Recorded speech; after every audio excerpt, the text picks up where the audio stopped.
ماشي، خلينا نبدأ بيك. وانا ما شيرتش مع الليسته بتاعتي.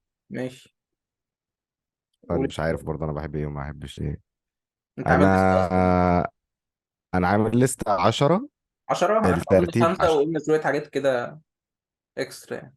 انا حاولت اوصلهم ل10، يعني هم اصلا تقريبا. وانا كنا ناويين بفكر على قلت انا ما 10، بس بحبش هو قال لي مسرحيات في كتير. الأول، قال لي صعب قوي 10 امم دي وبتاع. قلت له عندك حق بصراحة. أنا في حاجات كتير حاططها كده يعني. هي ما هو بالظبط. والترتيب عشوائي شويه، بس هم يعني الخمسه مش سته دايما الاولانيين الترتيب فعلا هم كده اللي يعني. اكتر مسرحيات بحبها، وبعد كده كان شبه حشو. بس كل واحدة فيهم من 10 نقيتها شبه السبب يعني. مم. ف هنبتدي بتخاريف محمد صبحي ماشي، ولنين الرملي. اتكلمنا عليها برضه. اتكلمتوا عليها؟ طب انتوا قلتوا عليها ايه بقى؟ لا يا باشا، انت انت تروح كنت تسمع بعد منقي ما نخلص وانا انت نتكلم كنت عليها. منقيها في الليستة بتاعتك؟ ايه، موجودة عندنا احنا الاثنين. انت تخاريف نقيت في الليستة بتاعتك؟ اه، كانت ما بين تكاليف اه، وما بين الهمجي. دول الحاجتين اللي حط الحاجتين ماشي. في الليسته هم الطويله دول اول يعني. اتنين عندي. اه. انا رقم فانت واحد. عشان 10 رقم واحد بقى. واثنين. رقم واحد واثنين تخريف والهمجي. اوكي. ما انا برضو كان كانوا لا، بين الاثنين، بس اخترت تغريف الصراحه عشان الهمجي كنا بنتكلم برضو على حوار ان هو ايه. دايما في المسرحيات في الاخر بيجي الحته اللي هي الكليشيه بتاعت يلا نرمي الرساله في وش الناس ومش عارف. فدي اصلا حتى بس دي مستناش كانت للاخر، ده في ملايكه وشياطين وقصه يعني. هي دي تيمة مصرية قوي. اه. يعني حتة ان انت لازم يبقى في هدف من الفن. ايوه. الفن رسالة. فلازم في الاخر ساتردي يحشر. نايت لايف بقاله كام سنه شغال، ما حد شاف رساله. ما حدش شايف رسائل خالص، لا. ما حد شاف حاجه اساسا. بس انا عامة انا بحب محمد صبحي في المسرح، فانا كده كنت كده. عاوز انقي مسرحيات لمحمد صبحي. امم. و... والمسرحيات بتاعت محمد صبحي واللين رملي كانت من انجح حاجات. امم. فانا بالنسبة لي هم اكتر اتنين كنت يعني بحبهم، هم تخاريف والهمجي. اوكي. السبب ممكن اقوله لك بقى على على الاثنين مع بعض، يعني من غير ما نخش في اي مسرحيه فيهم في حد ذاتها يعني. امم. ال ان محمد صبحي برضو كان من الناس القليله اللي هي مش بياخد السبوت لايت كله عليه، مع ان امم. هو البطل بتاع طبعا احنا بنتكلم على محمد صبحي زمان، مش محمد صبحي دلوقتي. تمام. تحس ان هم اه، شخصيتين. مختلفين.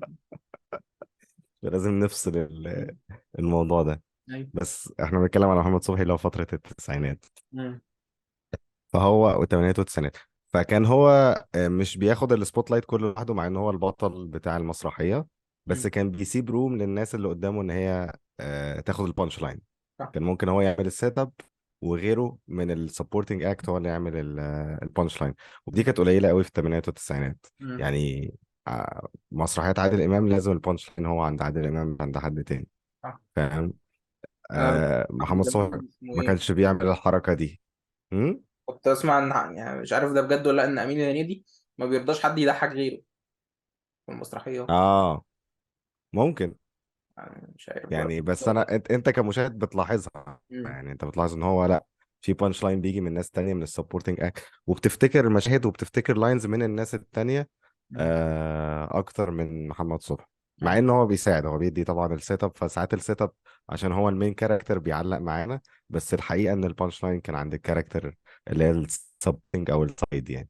صح. فدي اول حاجة. امم. طبعا استغلاله للمسرح كاخراج امم. كان فظيع، بالذات في اول سين في تخاريف ان هم حاولوا يعملوا كانها ماجيك. ان ايوه. هو كان محمد صبحي موجود، كان هو الناريتور، وكان امم. في واحد تاني هو اللي كان مربوط. ايوه. وبعدين في مشهد كده بدلوا فيه، لو انت ايوه. اتفرجت على المسرحيه كده مره هتلاحظ التريك دي حصلت. نور كان بيقول لي الحته دي، بس انا ناسيها تماما. مش قادر افتكرها خالص. اه، لا الحته دي كانت مكسل حلوه ارجع لان انت اشوفها طيب. انت كمشاهد هي الاكسبيرينس كلها، هو مستغل المسرح كله، وفي نفس الوقت مديك عرض كويس. ماشي. استغلاله لمساحه المسرح. دي كانت كويسة، مش يعني اللي جاي في دماغي دلوقتي مسرحية زي مسرحية اللي هي كانت الجديدة اللي كان فيها منى زكي كده اوكي. وأحمد السقا. اه كده اوكي. امم. المسرحية دي مفيش أي استغلال للمسرح، هما بيطلعوا اتنين يقفوا يتكلموا مع بعض، امم. والباك جراوند كأنها يعني فاهم، امم. يعني مفيش حركة مسرح. مم. هو الناس طالعة، احنا ناس مشاهير كلها في الوقت ده، ريلاتيفلي مشهورين، مم. وهنقول بانش لاينز، الناس هتضحك كوكس وخلاص، فتحس انها مش مسرحية. ايوه. انما بتتفرج، حتى لو عملت ميوت لمسرحية تخاريف او الهمجي، انت مم. شايف حركة، وشايف في بعد، وشايف استغلال لمساحة المسرح كلها. فدي برضو من الحاجات اللي انت تخليك تابريشيت المسرحية ايوه. كإخراج مم. وكتمثيل. الفرقة بتاعت محمد صبحي كلها بتدي 110% صح. كل مرة. صح. فطبعا غير النكت الأسطورية اللي معلقة معايا لغاية مم. دلوقتي، ولغاية دلوقتي بنريفير ليها مم. في جوكس كتير يعني. ايوه. وتجسيده لكذا شخصية في تخاريف كانت حاجة برضو من الحاجات أعتقد من أول الحاجات اللي هو كان بيجسد فيها كذا شخصية في فيلم أو في مسلسل أو في مسرحية. مم. كانت برضو حاجة entertaining إن أنت مم. تتفرج عليها، إن ممثل في السن ده أو في الفترة دي يعمل كذا حاجة كده، في اللي هو كاركتر أكتور يعني. ايوه. وهو محمد صبحي عنده حتة الكاركتر أكتور قوية يعني. ايوه. آه بس فده سبب اختياري للمسرحيتين. جامد. آه ممكن أسألك إيه أكتر جوك أنت بتريفير ليها كل شوية من المسرحية أو من المسرحيتين دول، البتاع بتاعت أو بتفتكرها؟ الناس عمرها ما كانت بتاعت إيه؟ عمر الناس ما آه كانت بتنوع يا ولا. أيوه. لا تلاقيك كنت مسافر ولا حاجة. اه. دي جامدة دي. دي من أيوة. أكتر اللاينز الجامدة فعلا.